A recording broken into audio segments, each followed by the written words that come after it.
नमस्कार मंडळी, मी दीपाली. माझ्या यूट्यूब चॅनलमध्ये तुमचं खूप खूप मनापासून स्वागत आहे. माझ्या चॅनलवरती नवीन असाल तर पटापट सबस्क्राईब करा. रोज माझे नवीन नवीन रेसिपी तुम्हाला पाहायला भेटतील. बेल आयकॉनवर क्लिक करा, जे माझं नोटिफिकेशन तुमच्याबरोबर पोहोचेल. आणि सोप्या आणि सरळ पद्धतीच्या माझ्या रेसिपी आहे. आणि चिकन रस्सा रेसिपी मी आज बनवत आहे चिकन लवरसाठी. आणि जे चिकन लवर आहे जे पटापट येऊन हजेरी लावा आणि पूर्ण व्हिडिओ बघा, मध्ये स्किप करू नका. अगोदर काय केलं, मस्त चिकन धुवून घेतलं 3 पाण्याने. चिकन स्वच्छ धुवून घेतल्याच्यानंतर एक टोप ठेवला गॅसवरती. त्याच्यामध्ये 2 चम्मच तेल टाकलं. तेल गरम झाल्यावर त्याच्यात बारीक चिरलेला कांदा टाकला, आलं लसणाची पेस्ट, हळद टाकून मस्त तळून घेतलं.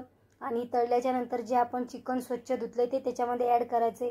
व्यवस्थित आपल्याला चिकन ते मसाला लागण असं मिक्स करून घेऊया. थोडं चवीप्रमाणे मीठ टाकूया चिकनमध्ये, कारण की खाताना टेस्टमध्ये छान लागते चिकन. मटण खाताना तुम्ही मटण असो या चिकन असो, शिजताना मस्त मीठ टाकायचं. मी पाण्याचा वापर केला आणि मस्त वाफेवरती चिकन शिजून घेतलंय आणि झाकण ठेवून शिजायला ठेवलं साईडच्या गॅसवरती.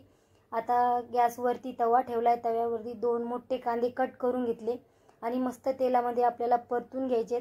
मसाला व्यवस्थित आपला खमंग भाजला ना तर भाजी खूप छान लागते. मस्त आता आपला कांद्याचा कलर चेंज झालाय, भाजून झालाय. थोडा परत मी लसण सोलून तव्यावरती ते पण भाजून घ्यायचं आहे. चिकन मसाला ते 1 नंबर झालं होतं. तुम्ही नक्की अशा प्रकारे बनवून बघा. मस्त आता कांदा भाजून झालाय. कांदा साईडला काढून घेऊया. आणि आपल्याला लसण पण भाजून घ्यायचं आहे व्यवस्थित तेल टाकून. लसण थोडा भाजत आल्याच्यानंतर ओलं खोबरं छोटे छोटे पीस केले.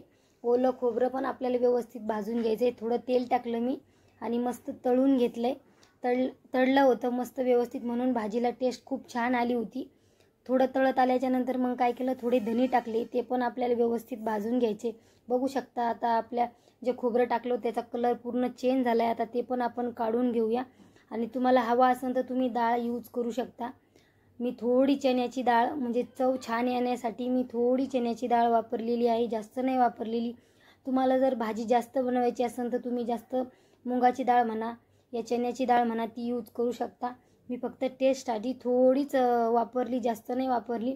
मस्त आपली डाळ पण भाजून झाली. आणि अर्धच टमाटर कट केलं होतं मी, जास्त वापरलं नाही. ग्रेव्ही कलर छान येतो ग्रेव्हीला, म्हणून मी अर्धच टमॅटो कट करून घेतलं. आणि थोडं जास्त ते पण भाजलं नाही, नॉर्मल भाजून घेतलं. आपला मसाला पण पूर्ण भाजून झाला आहे. आता थोडी कोथिंबीर टाकली. मस्त मिक्सरमध्ये पाणी घालून आपल्याला बारीक पेस्ट तयार करायची आहे. तोपर्यंत आपलं इकडं चिकन पण शिजून झालं आहे. आता मिक्सरमधून मसाला पण बारीक काढून घेतला आहे. आता कढईमध्ये 2 चम्मच तेल टाकलं. मस्त तेल गरम झाल्याच्यानंतर तमालपत्र टाकलं. तुम्हाला जर कांद्याचा वापर करायचा असेल तर तुम्ही करू शकता. मी डायरेक्ट त्याच्यामध्ये मसाला जो आपण वाटण तयार केलं ते टाकलं त्याच्यामध्ये. मस्त ते पण आपल्याला तळून घ्यायचे तेल सुटेपर्यंत. मस्त तळत आल्याच्यानंतर तुमच्याकडे जे मसाले आहे ते तुम्ही यूज करू शकता. मी त्याच्यामध्ये घरगुती मसाला आणि लाल तिखट आणि हळद टाकून मस्त तेल सुटेपर्यंत तळून घेतलं आहे. आणि गावाकडून आणला होता अंबारी मसाला, तो टाकला त्याच्यामध्ये 1 चम्मच. त्याने पण खूप टेस्ट लागते भाजीला, आमच्या गावाकडे भेटतो तो. मस्त तेल सुटेपर्यंत तळून घेतलं आहे आपण मसाला. आणि जे मसाले ॲड केले ते पण तेल सुटेपर्यंत व्यवस्थित तळून घेतले, तुम्ही बघू शकता. मस्त तळत आल्याच्यानंतर जे आपलं मटण शिजलं होतं ते त्याच्यामध्ये ॲड करायचे. आणि तुम्हाला किती भाजी बनवायची त्याच्यानुसार तुम्ही बनवू शकता. आणि आम्हाला काय जास्त भाजी बनवावं लागत नाही, थोडीच बनवते. मस्त मसाले तळून झाल्याच्यानंतर जे आपलं मटण शिजलं होतं ते पण त्याच्यामध्ये ॲड करायचं. म्हटलं थोडं मीठ कमी होईल, शिजायला टाकलं होतं, परत थोडं मीठ टाकलं आणि पाणी टाकलं अर्धा ग्लास. जास्त नाही हे केलं, मला घट्टच भाजी बनवायची होती. आणि मस्त उकळी काढून घेतली. उकळी काढून झाल्याच्यानंतर बारीक चिरलेली कोथिंबीर टाकली. 1 नंबर बनले होतं चिकन रस्सा. तुम्ही नक्की असा ट्राय करा आणि मला कमेंट करून सांगा कसा बनलाय म्हणून. चला आता चिकन रस्सा बनवून रेडी झाला आहे. आणि मी ज्वारीच्या भाकरी बनवल्या होत्या मटण सोबत, चिकन सोबत. चला आता मस्त कांदा आणि लिंबू आम्ही जेवण करतो. तुम्हाला जर माझ्या रेसिपी आवडत असेल तर लाईक शेअर सबस्क्राईब करा आणि नक्की चिकन